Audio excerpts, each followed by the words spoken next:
میرے حضور کا دین سیکھنا ہے، حضرت اویس کرنی رضی اللہ تعالیٰ عنہ سے سیکھنا۔ ساری زندگی حضور اسلام کی خدمت میں حاضر نہیں ہو سکا۔ ایک دن اپنی والدہ سے عرض کی، اگر آپ مجھے اجازت دیں تو میں بھی محبوب اسلام سے ملاقات نہ کروں؟ تو ماں نے کہا بیٹا چلے جاؤ لیکن جلدی واپس بھی پلٹ۔ ماں سے اجازت دی، شوق و برفری میں تڑپتے ہوئے لمحات کاٹے، اور جب در حبیب پہ حاضر ہوئے تو آ کر پوچھا کہ میرے حضور کدھر ہے؟ تو بتایا گیا کہ وہ تو کسی سفر پہ تشریف لے گئے۔ حضرت اویس کرنی رضی اللہ تعالیٰ عنہ انہی قدموں پہ واپس پلٹ جاتے۔ کیوں؟ اس لیے کہ وہ یہ جانتے تھے کہ جس رسول کی یاد میں تڑپ رہا ہوں انہی کے کہنے پر ماں کی خدمت کر رہا ہوں، اور یہ ہو نہیں سکتا کہ میرے حضور میرے حالات سے بے خبر ہوں۔ اور حقیقت میں ایسے ہی تھی۔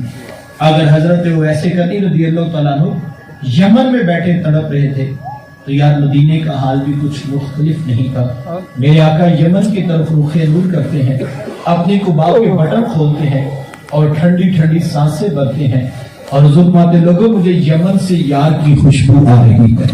حضور وہ اتنا پیار کرتے ہیں کہ بیٹھے یمن میں آپ کو یہاں خوشبو آ رہی ہے۔ حضور میں وہ میرے سے بڑا پیار کرتے ہیں۔ عرض کی حضور اتنا پیار کرتے ہیں تو پھر ملاقات کے لیے کیوں نہیں ہے؟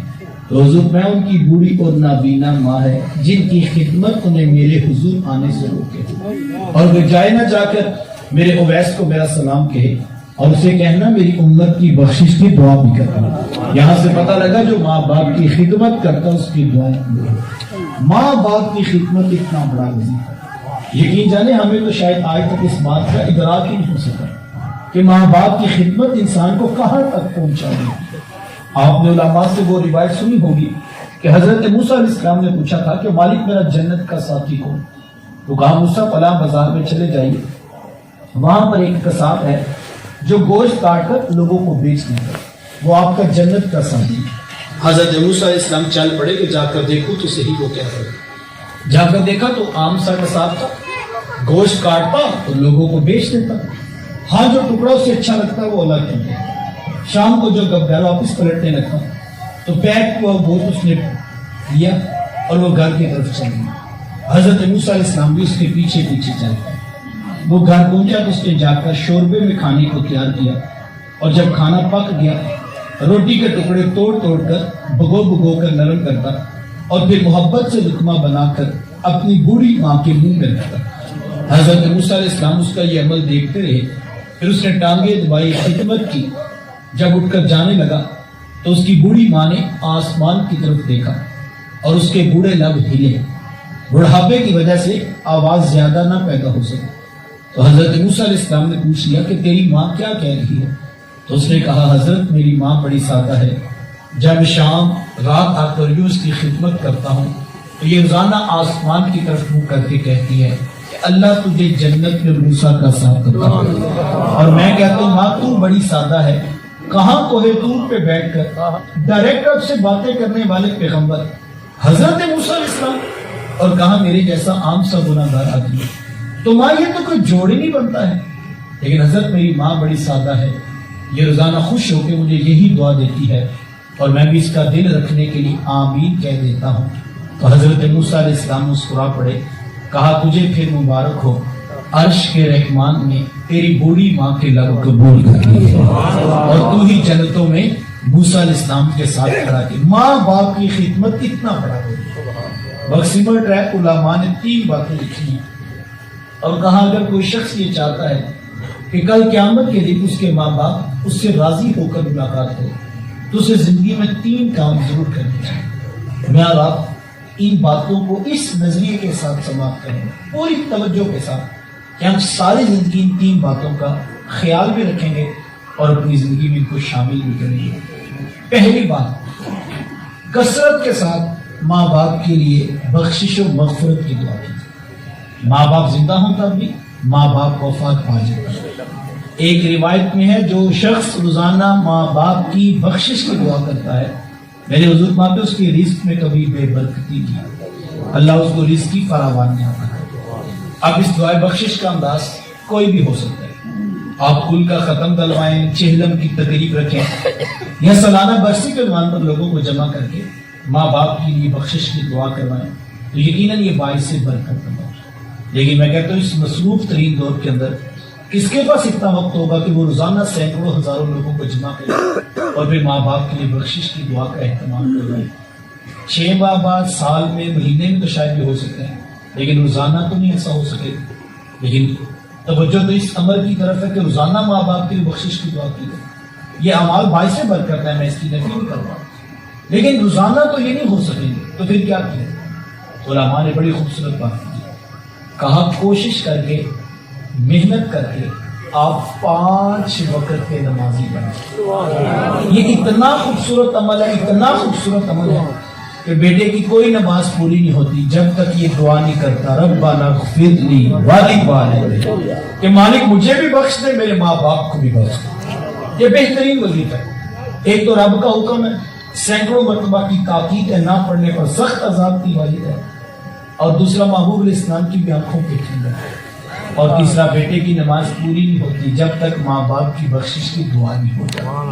ہمارے یہاں ہوتا ہے نا بعض اوقات ماں باپ غصے میں آ کر یہ کہہ دیتے ہیں کہ ہمیں تو یہ بھی نہیں امید کہ ہمارے مرنے کے بعد ان میں سے کوئی آ کے قبر پہ دیا بھی جلائے گا کہ نہیں. یہ ان کے غصے کے جذبات ہوتے ہیں. میں کہتا ہوں یہ بات وہ سوچے جس نے اپنی اولاد کو صرف دنیا کا مال مانا، واقعی اس کی اولاد پیچھے سے کیا کرے؟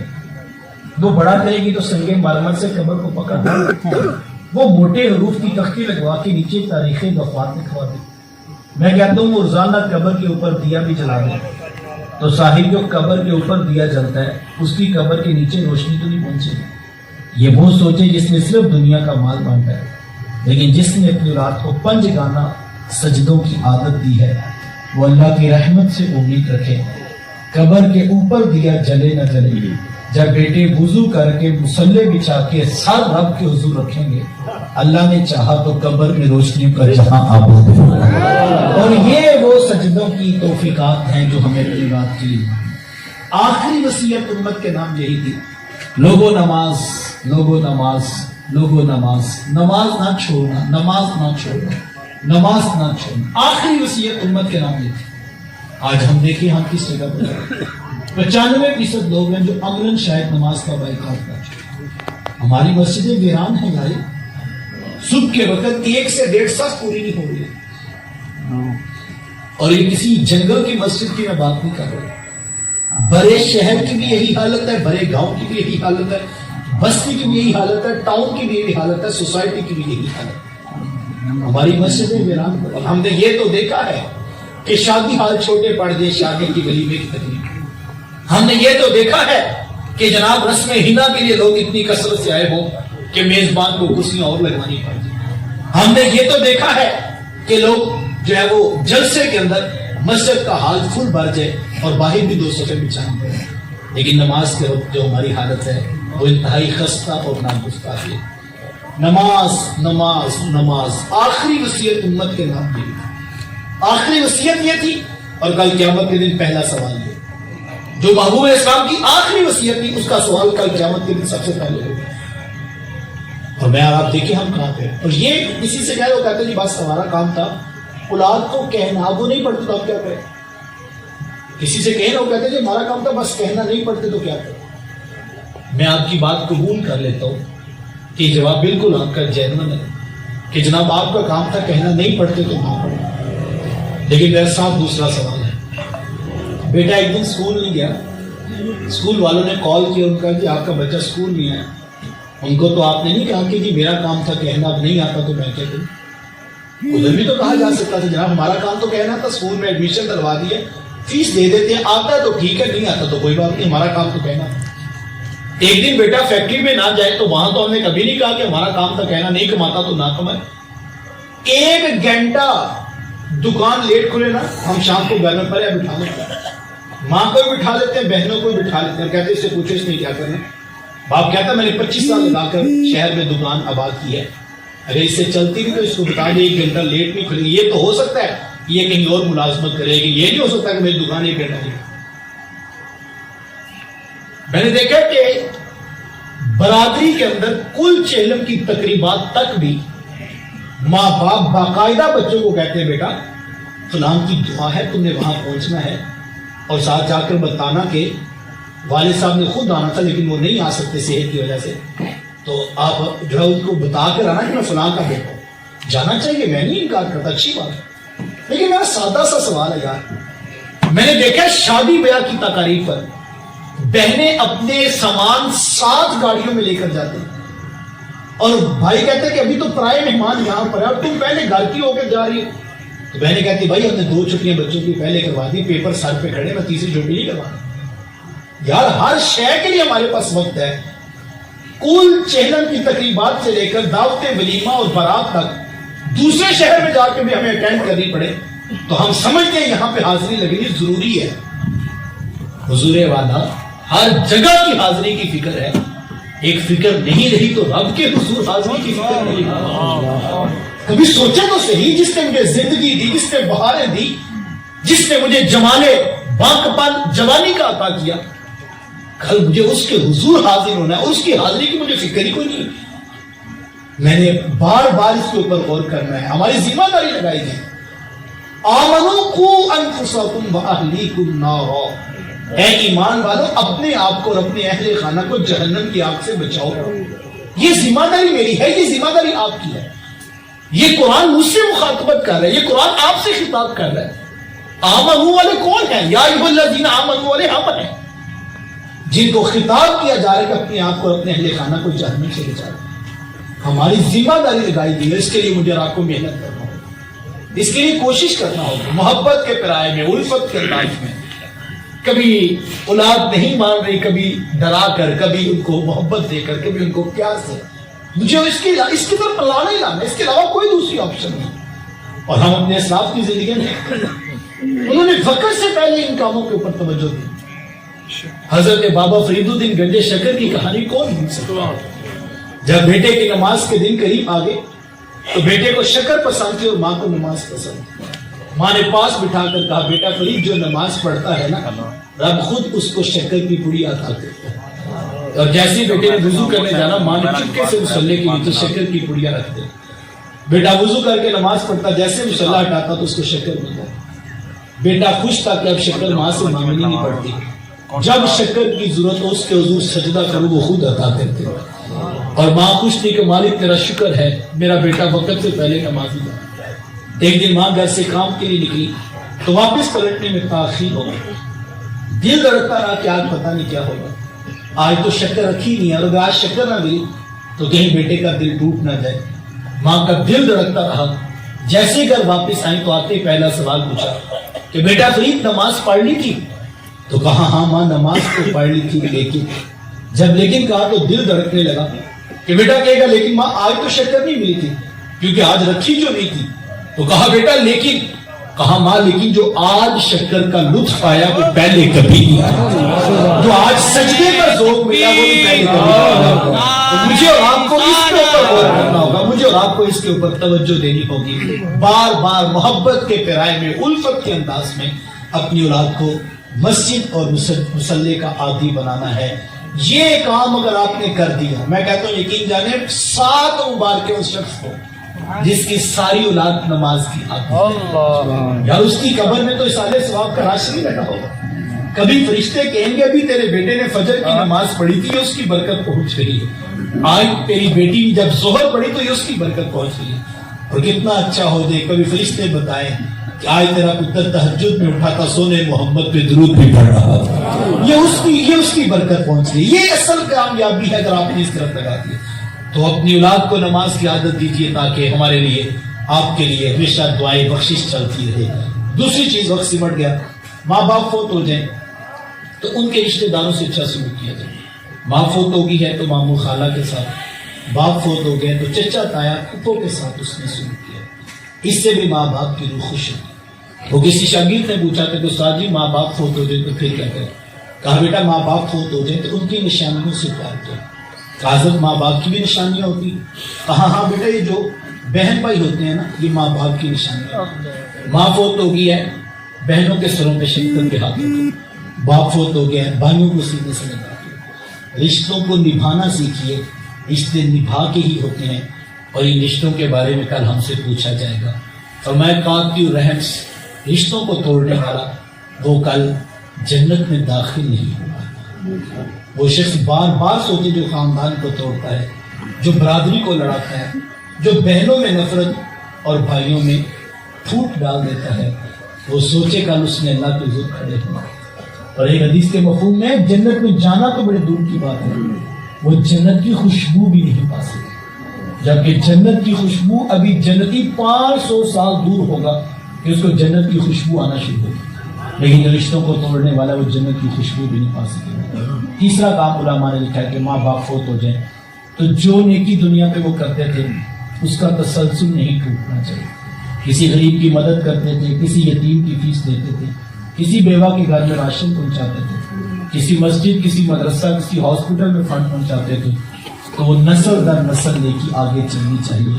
یہ نہیں کہ کل کو آئیں تو آپ کے وہاں سب کرتے تھے، کل کو آپ نہیں کرتے، جناب وہ بس ماں جی کے ہوتے ہوئے ہم تمہارے لیے مدد کرتے تھے، اب تم نے نہیں، ایسا نہیں ہونا چاہیے۔ نسل در نسل وہ نیکی آگے چلتی ہے، اور نیکی میں اتنی طاقت ہے یار، نیکی 7 نسلوں کو پار ہوتا ہے۔